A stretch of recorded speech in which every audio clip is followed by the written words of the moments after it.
we think we either have to have discipline or we have fun, right? Either discipline or fun. Mm-hmm. And I completely and totally challenge people to really start questioning that Mm. assumption. So, what I believe is that by having discipline, it actually allows me more fun.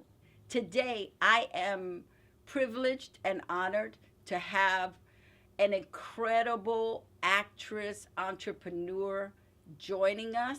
This woman blew me away about a year and a half ago. I got to take a workshop that she was giving, and it was probably one of the most important courses I could ever take. And I want to introduce you to Miata Edoga. Welcome, Miata. How Thank you are so much. you? I'm great. Thanks for I am, having me. first of all, I cannot tell you how much you helped me with the abundance class, the wellness. It's called financial wellness, Yes, and financial wellness. and it is given through the Actors Fund. And I suggest every artist, be you an actor, be you a writer, a comic, a dancer, anybody in the field of show Entertainment. business, Exactly. you Anyone in need to entertainment. take this course. It will not only change your perspective on finances, but it will make you more calm, serene, and peaceful. It might take a few months, but you will get there. That's the goal. I wish that when I got my SED card, Yeah. they would have given me the class right. I say, Right. you know, Yeah. it's like you can't get your card until you take this Until class. you take this class.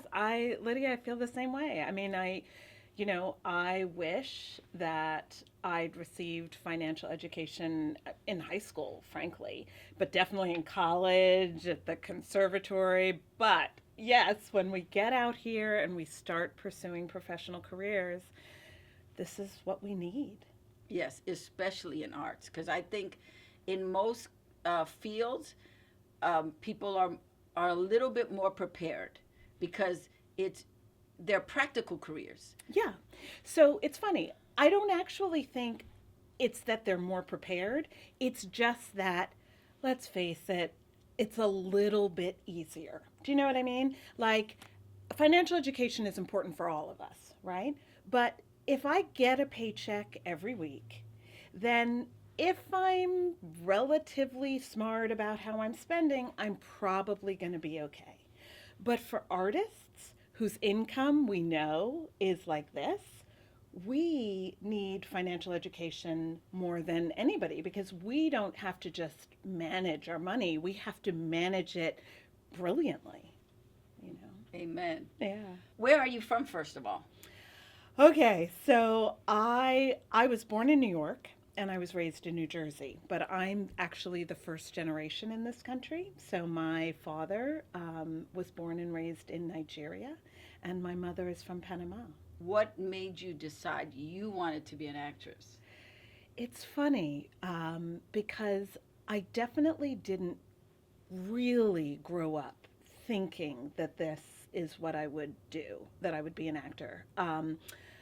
I My parents made me learn piano, right? And I wasn't very good, and I really kind of suffered through that and suffered through practicing. But as a result of playing the piano, I started doing some singing, and I discovered that I really loved singing. And so at one point, sort of in junior high, my parents agreed that I could take voice lessons instead of piano lessons. So I started singing. And that then led to me going down the path of musicals. Wow. So I became a singer dancer. And I really thought that's what I thought I would do. I thought that I would, hopefully go to New York and be on Broadway. But what happened was I went to college and they really didn't, musical theater wasn't real theater. Where did you go to college? I went to Williams College in Okay. Williamstown, Massachusetts, and an incredible theater department. And I was blessed with some pretty incredible teachers early on in my college years. And I fell in love with theater. Um, and so that was a transition that I would say didn't happen until my sort of early adulthood. And then I went to London and I trained at a conservatory there fell in love with Shakespeare. And when I returned to the States, I was cast in a play, and it just so happened that a director, John Frankenheimer, was in the audience, and he ended up giving me my first small part in a film out here in LA.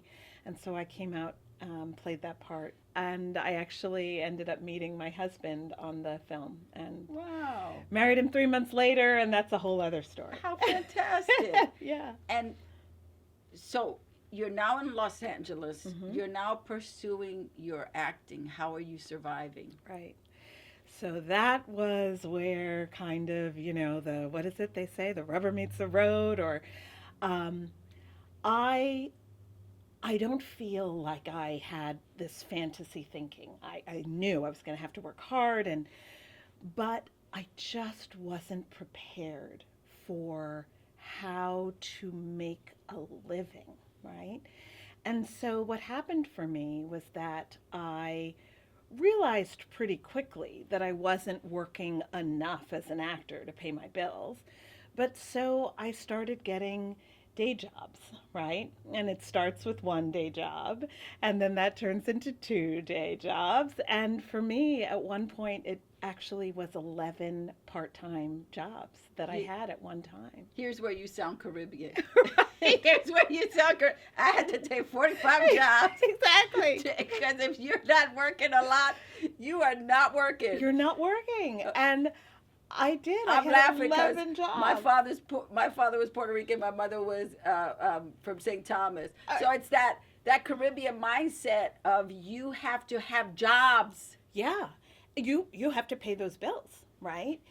But I think in combination, it was that I was afraid to take anything that was remotely stable, right? Because, well, then how was I going to have time to keep pursuing my career and all of this stuff? And so I waited tables and I bartended and I catered and I worked at Starbucks and I tutored for the SATs and I babysat and I walked dogs, right? Because all of those you thought, well, at a moment's notice, I can up and go. Yes.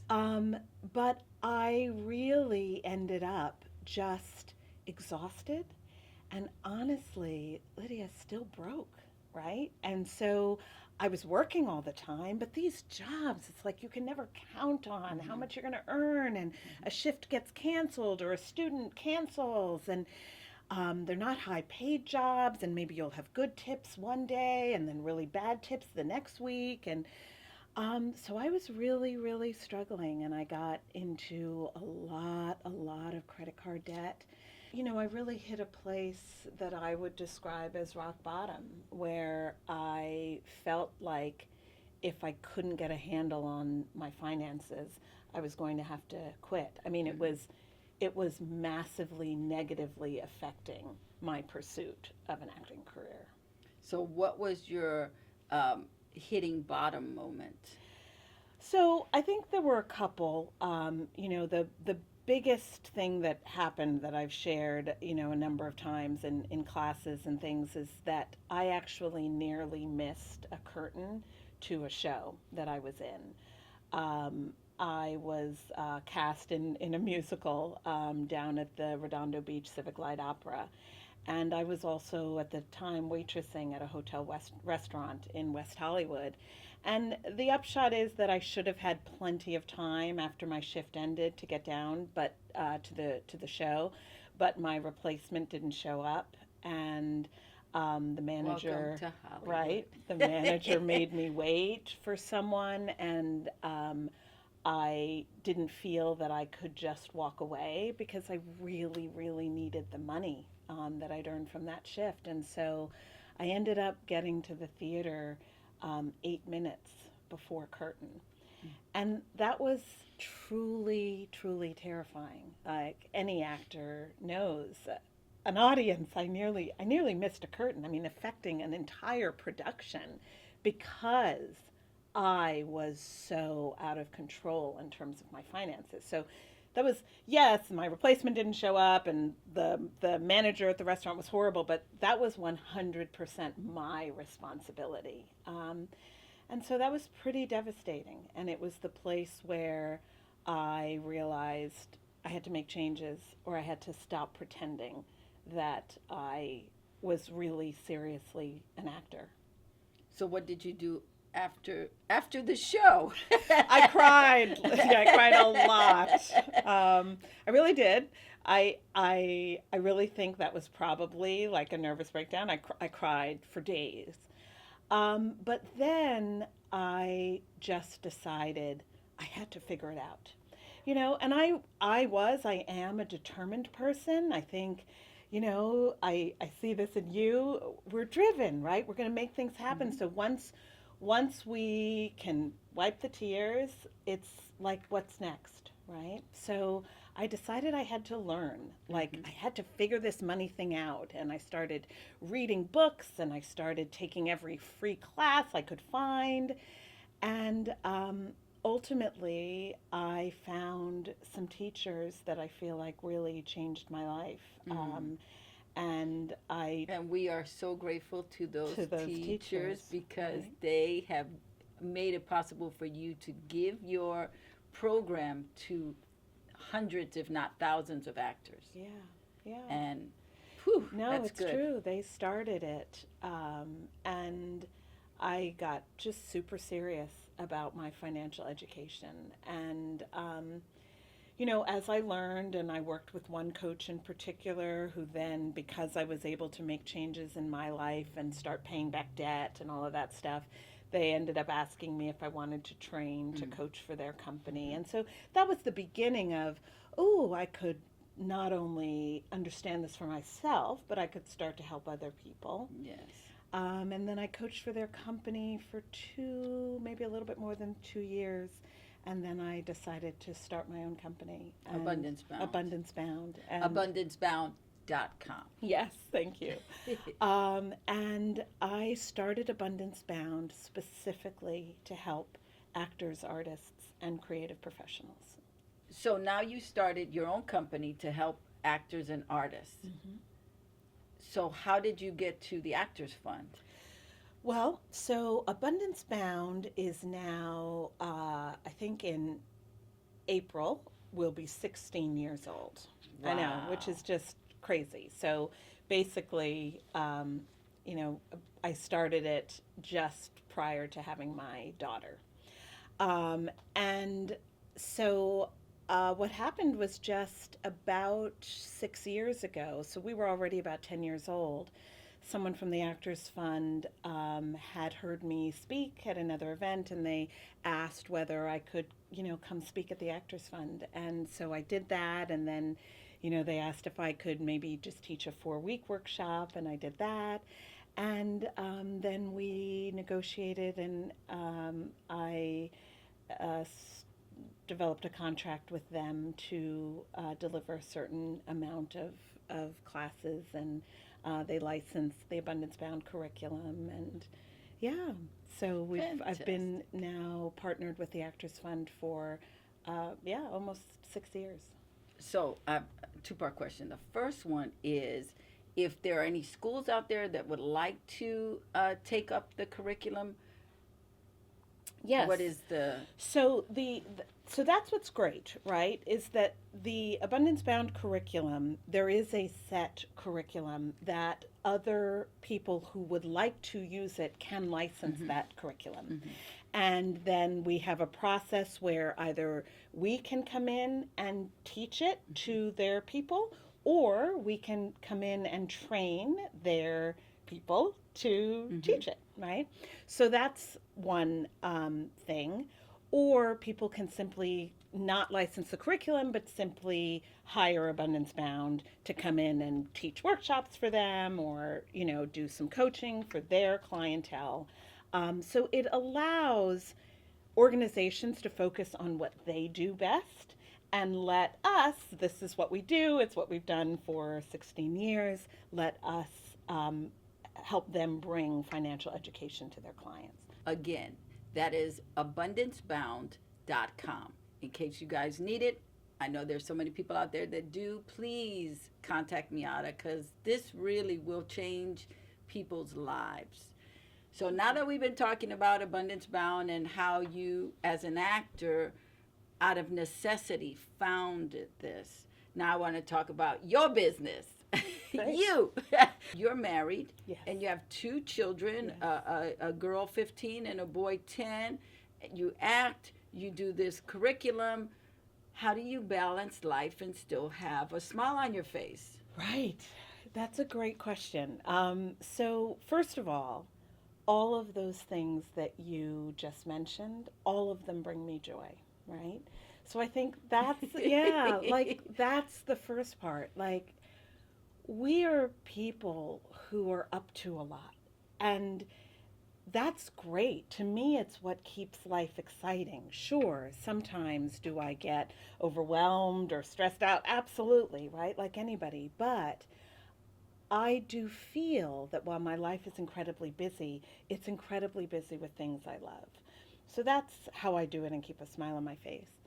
But the other piece is that I think that time management, right? You cannot separate it from money management, from life management, from spiritual management. Like it's all connected. Um, and so I think I have learned to become extremely focused on what my days need to look like and what it is I absolutely want to accomplish because things move fast. So I'm going to give you back your word that you gave me before we started the taping, discipline. Yeah, yeah. Everything you're talking about requires discipline. It does. I think it requires discipline, but I think the mistake we sometimes make is we think we either have to have discipline or we have fun, Mm. right? Either discipline or fun. Mm-hmm. And I completely and totally challenge people to really start questioning that assumption. So, what I believe is that by having discipline, it actually allows me more fun, I right? love that. Yes. And when I fall off on the discipline, which of course we all do, but the more I fall off on the discipline, actually, the less fun I have. Because even when I'm taking downtime, I'm actually stressed out during that downtime because I'm thinking about all of the things that I feel like I should be Mm-hmm. doing, right?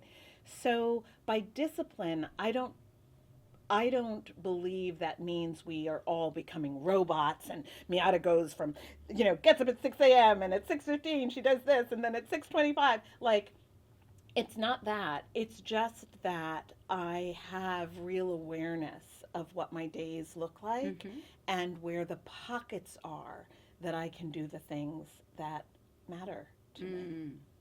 That's good.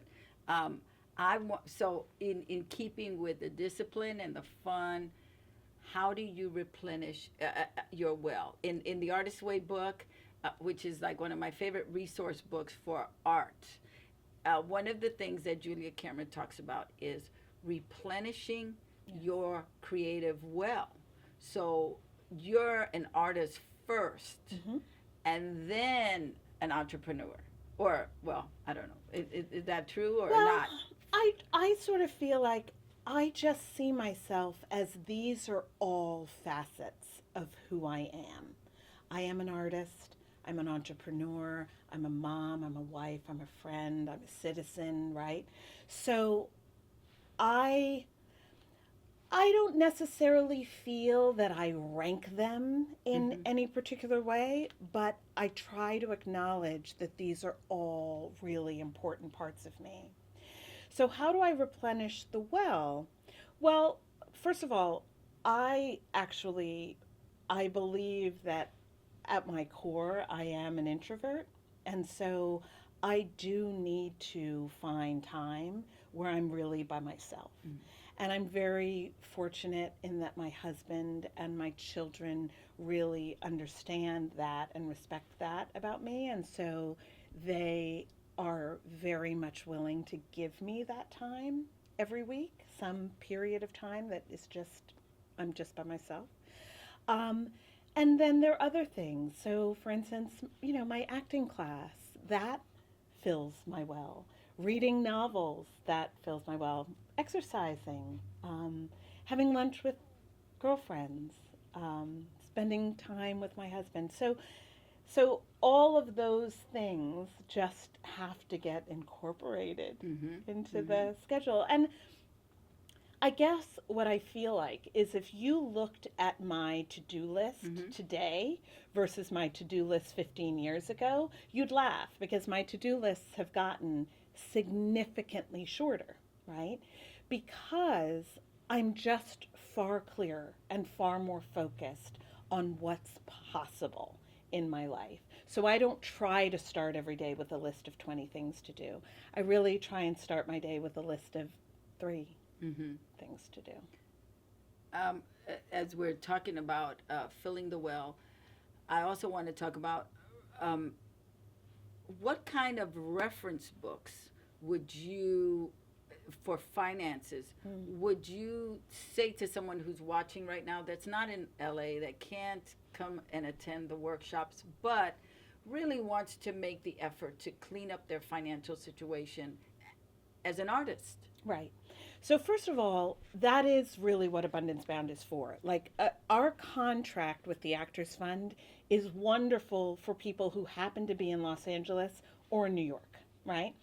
But Abundance Bound is here for people nationally and, in fact, internationally. So, we have clients all over the world. So there are a wealth of free resources on the Abundance Bound site and videos people can watch. And we are working on continually developing products, services that people can take advantage of wherever they are. And on there, on the free resources page, is a recommended books section. And so I definitely recommend that people start there. And I divide books into mindset books, both your financial mindset, but also your mindset in general, right? Like, how are we thinking? Mm-hmm. Because that affects how we do everything. Absolutely. I also have a section that is financial classics. So I feel like there are books that we just basically should all read when it comes to our money. And then skills based books. So, whether those are skills like increasing your investing ability or even starting your investing ability, right? Learning about economics, learning about starting a business and marketing a business. So, all of those kinds of books. If I had to pick one that I feel like everybody should read, I would say The Richest Man in Babylon. Yeah. I wanted to add to that, for those people who are not good at reading, Mm-hmm. because I'm dyslexic. So and I had such a hard time starting The Richest Man in Babylon before you gave it to us to read. I had that book probably 20 years Mm-hmm. because my church would bring it up and say, read this book. And I probably got through the first 3 pages and then threw it away. Right. And when I took your workshop, I was determined that I was not going to falter and not finish this book. So I got myself the audio Absolutely. and I did them together.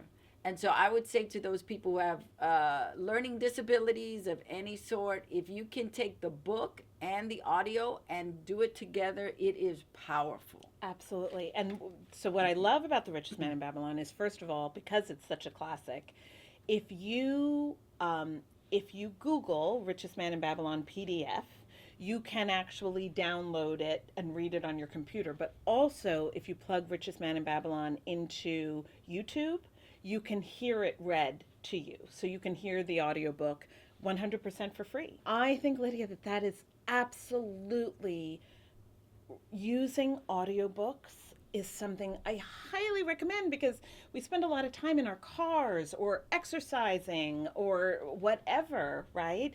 Where we cleaning the house, where we can use that time to also be learning, to also be expanding our minds. So, I'm a big audiobook person.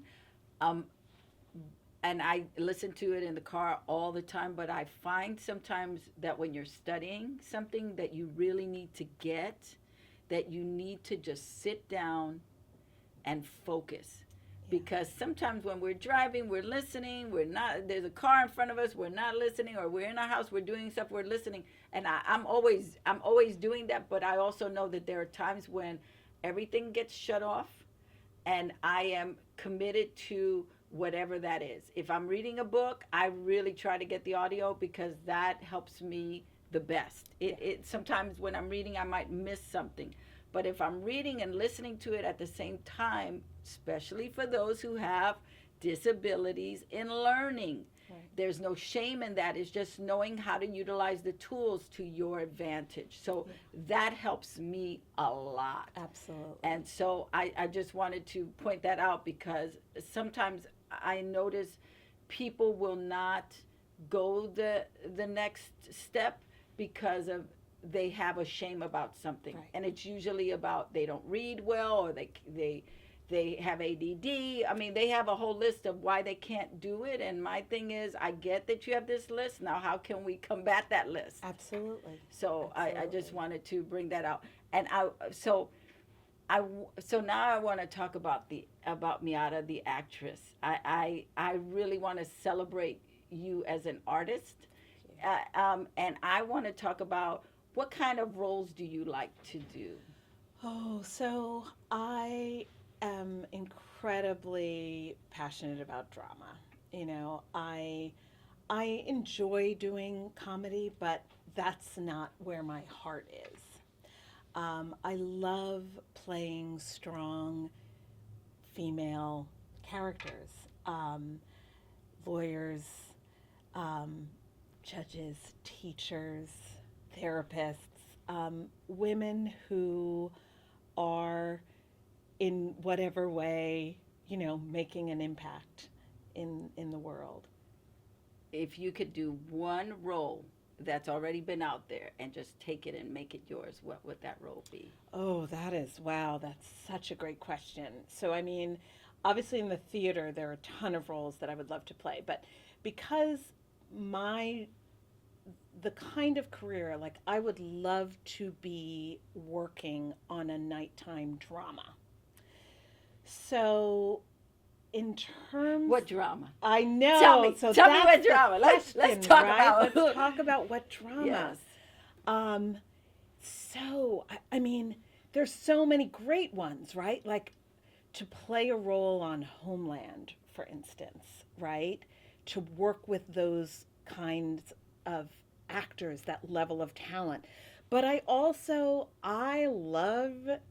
love all of the Shonda Land shows. I mean, my goodness. Can't help but love Shonda. Viola Davis is a force to get to work with her and learn from her. So that would be not Scandal. That would be How to Get Away How with to Get Murder. Away with Murder, right? So the list is probably long. It's these actors where I feel like they are doing work that just is up here.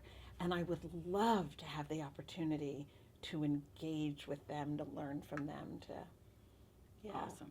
Give her a job, people. Right? Thank you. Thank you. And you were talking about theater. So in theater, what role would you love to do? Like a classic play that you just look at that character and you go, I could just eat this part. Yeah. So it's funny because I just read for the first time a play called Elizabeth the Queen. And I'd never read it before. And I love it. I think it is beautiful. And the language has the beauty of Shakespeare with just a touch more accessibility and ease. And so I'm actually working on that for class right now, the role of Queen Elizabeth, and I would love to play that part. I would love to play that part. There's a lot of Shakespeare that I'd love to do. I'd love to play Lady Macbeth at some point. Um, oh, um, any of the August Wilson plays, right? So I actually, A Raisin in the Sun, Ruth, the mom. I'm just getting to the place where I could start to be too old to play her, so I'd love to get that part in. But yeah, they're a bunch. Okay, They're a this bunch. is good. What is Abundance Bound? So, Abundance Bound is a financial education company that was created specifically for actors, artists, and creative professionals. So, we are focused on empowering creative people financially so that they have the strength to pursue their creative passions. What does common sense mean to you? Oh, gosh. I feel like common sense is just about looking at what you need to make your life work and doing the things that you need to truly make your life work. Not how we wish it would work, hope it would work, but like actually just sort of looking at the reality of how things are. And to me, that's sort of bringing common sense Mm. to your world. What are two myths you want to break about creative life and finances? Okay. Yeah, so only two, but the two that I would focus on are let's just completely shatter the myth of the starving artist, right? This idea that I have to starve, I have to be willing to suffer, to sacrifice everything if I want to be successful. I think that that's nonsense, and I think that it is keeping artists small, right? So that's the first one.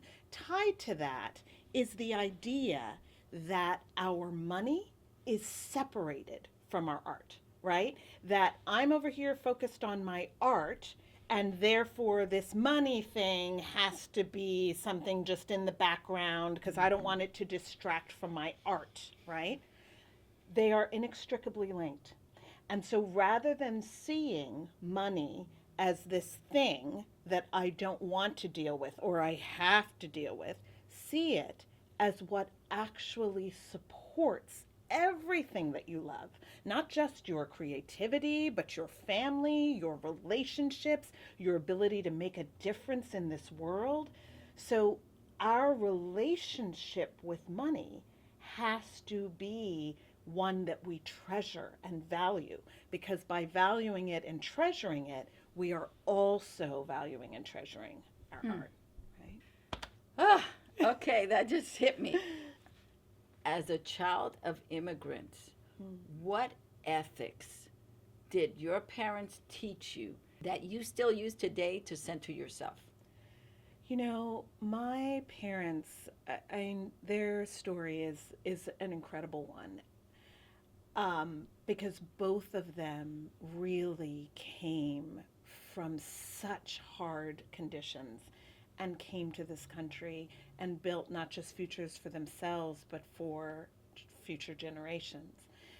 And so I feel what they taught me is that nothing is impossible, that you have to know what you want, and that then you have to be willing to go after that, right? So I think that obviously when I was growing up, there were times when, no, they're too strict, they're mean, they're, all of those things. But at the end of the day, my parents taught me to be passionate about my life. And I'm incredibly, incredibly grateful for that. What of that do you pass on to your children? I hope that I also pass on a passion for life. I think that my husband and I, we are graced with the ability to perhaps be a little bit softer with our children than my parents felt they had the ability to be with us, right?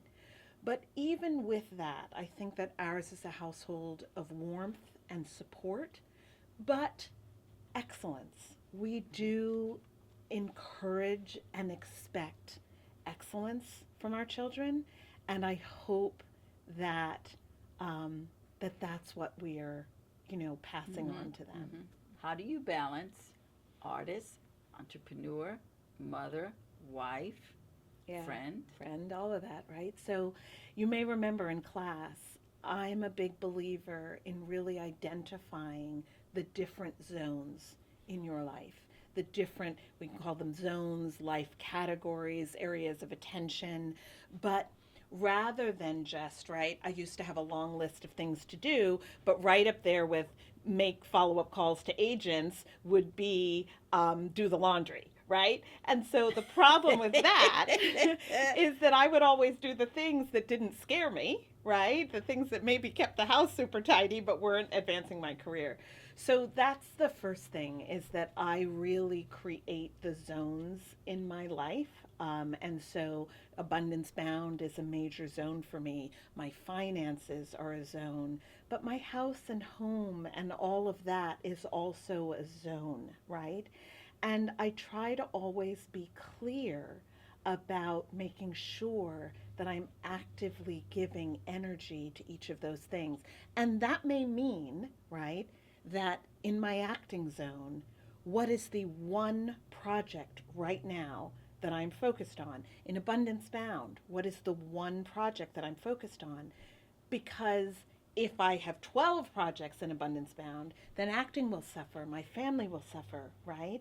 So it really for me has become about what are the areas that I'm most committed to, and then just making sure that each of those areas gets a bit of focus time. And this was what you spoke about when you said, sometimes it can't always be done on the go and while we're moving, because that's easy to fall into that trap as well.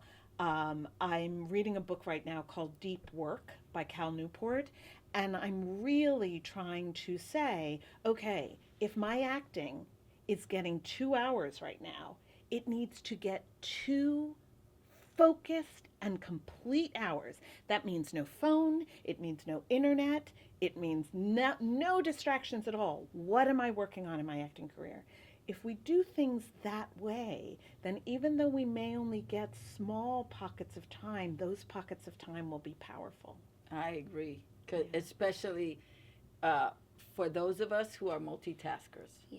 Because I can, 10 things at the same time. Okay, we're doing this, and Right. and sometimes it causes a little bit of confusion, or you go to bed loopy, or Yeah. it's like, am I doing this? And so I'm really trying now to have that focus, to go, okay, we need to put this together right now, so let's just focus on this, because there's a lot, I think women more so than Absolutely. men We can have a lot more to take on. You're in charge of the household, you're taking care of the kids pretty much throughout, not that men aren't doing that, but traditionally we tend to take on more of everything. Yeah, we hold The world the in world our hands. Yeah, and it really is true that we have to pay attention to, I don't know whether this is the right term, but the kind of psychic energy of, we're the ones who are holding, the kids need to get to the dentist and they need to get to the pediatrician, and there are these teacher meetings, and the house has to be, in a certain order, and groceries shopping has to happen, and the birthday presents that have to be purchased. And so even if and the mindset of your children, because they're coming in from school with junk that they've picked up at school, Yes. and now you got to download new information to counteract what they just went through. So Absolutely. that's a whole job unto itself. And then you got to make sure you cook dinner, you bought the food, you put the clean laundry away, you took care of yourself, you made your phone calls, so it's a lot. So that there are times we have to multitask, but then there are times we have to just take that time and go, nope, it's me time, or it's read this book time. Absolutely. So it's Right. do we have an answer? And I don't know. no, I don't think, I don't think we right? have an I don't answer. think there is one, but I also do feel that as women, we also have to model for our children that it doesn't mean all of those things that we just talked about are true, but it also doesn't mean that we have to go through life sort of as martyrs who are, Right. that sometimes, like something isn't going to get done, or mom just needs to have time by herself, or like we have to model balance as Yes, well, yes, right? yes. That's the other And thing. what I've learned also is that 9 o'clock at night, I can't hear anything else. Yep. I'm full. Shut down. I just go, yeah, whatever you're saying to me, I'm not even taking it in. So Right. you'll have to say it tomorrow because I'm too overwhelmed. Right. And and I find having like a little guilty pleasure, like for me right now, it's Korean dramas. To just Oh, how sit, great. yeah, to just sit and watch Korean dramas, and all I have to focus on is reading the subtitles. That gives me a moment to just forget about the world and everything I've got to do and just Absolutely. have a moment. So important. And I think, I mean, I just think that, you know we're not, as women, we're not only artists, but we have all these other things Yeah. to do. So Yeah. what is your favorite artist resource book? Oh gosh, that's it. I'm not sure that I have one. I really feel like there are so many resources out there that people introduce me to that I love. I actually love learning about new podcasts as well. Certainly The Artist's Way. It's something you've My mentioned, and favorite book. it absolutely has been a big part of my life over the years. So that would be one that I would So say let is me a ask you favorite. about the Artist's Way book. It is because I find with that book, it works best when you do it with a group. When you Hmm. have accountability people and you do those 12 chapters with a group, that you all work on the questions at the end of each chapter together, because a lot of times we have the same the same adversity or the same challenge, Challenges. Hmm. and for me, I think that book, I've done that book with groups probably 12 times, Oh wow. and I always learn something new with that Hmm. book. Hmm. And so I just find the value of, because we grow as artists. Yeah. So to me, that book allows you to see where you've grown to, Hmm. where you're still kind of stuck, or where you still have bad behavior, Yeah. or Yeah. bad habits as an artist, that you go, wait a minute, or your fear, because sometimes Absolutely. that fear keeps going on for a while, and that fear hinders us as artists and in our finances. Yeah. So I am someone who, I think you know this, I'm someone who believes that accountability and group support is a critical aspect of our lives, period, right? And so I think that the more that as artists we can make sure that we're surrounding ourselves with people who are really lifting us up, who are on the same journey. And then what I feel like is whoever that group those groups are, whether it's a single one on one partnership or a group of three or a group of 12, you can bring into those groups different tools that mm-hmm. you work on together. So go together, right? So anything that we can do to create that accountability and support, I think is critical. Who are some of your heroes? They could be artistic, they could be financial, they could just be personal, but who Yeah. are some of your heroes? Well, Michelle and Barack Obama, certainly for me, are heroes. I feel that they led our country with such grace and power, um, even amidst a lot of hate, you know, and certainly no presidency will ever be able to be looked back on as perfect, but I absolutely believe that the Obamas were hugely impactful in our country. Um, so they're heroes for me.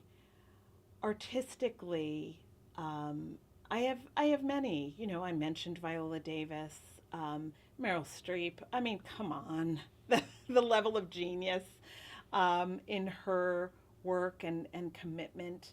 Um, and my father is definitely a hero for me because what he overcame and what he then provided for me and for my siblings, I will forever be grateful.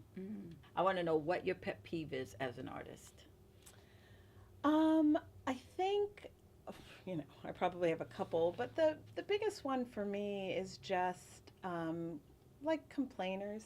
I don't, I, it's easy for us to get discouraged. And of course, I understand that, right? It's not like I don't experience that myself, but sometimes I just feel like um, we have a tendency to just go on and on and on about the things that are wrong, and it doesn't help. Yes, it does not help. Right. Stop it. No. um, and what do you do when you get no? Yeah, when I hear a no. Yes. So I think I've gotten better as I've gotten older, right? I think that no's really used to devastate me, right? And especially if they were given in a kind of harsh, mean way, right? That would really like knock me. But now I take a breath, and that breath may be an instant breath, or it may be an evening, or it may be a couple days, or it might even be a week. And then I figure out what's next. As an artist, as an entrepreneur, as a parent, there are times when you run out of energy. Yeah. What do you do to get yourself back to center? I rest. I really do. I rest. And, as I said earlier, that to me is critical, and time by myself. I do have a daily meditation practice, and I have a almost daily exercise practice, and all of that is great. But sometimes we're just exhausted, and for me, that may mean that I take 2 days where I just lie in bed and I binge watch Netflix, and I write in my journal, and I read novels, and I give myself the space to feel like I'm re-energized. And do you have a favorite space that you like? I really love my bed. My family jokes about this, like they really joke about it. They have given me wonderful, lovely silk pajamas that I can sort of spend my day in. So I love my bed. Now, look, take me to an island with a wonderful beach and my books, and I'm in heaven. But that's not always practical or Right. possible. So for me, settling in for a day with my snacks and my computer and my novels and my comfortable bed and some nice PJs, I'm good. Thank you so much for doing this. This has been such a pleasure for me. I really Thank you. appreciate Thank it. you for having me.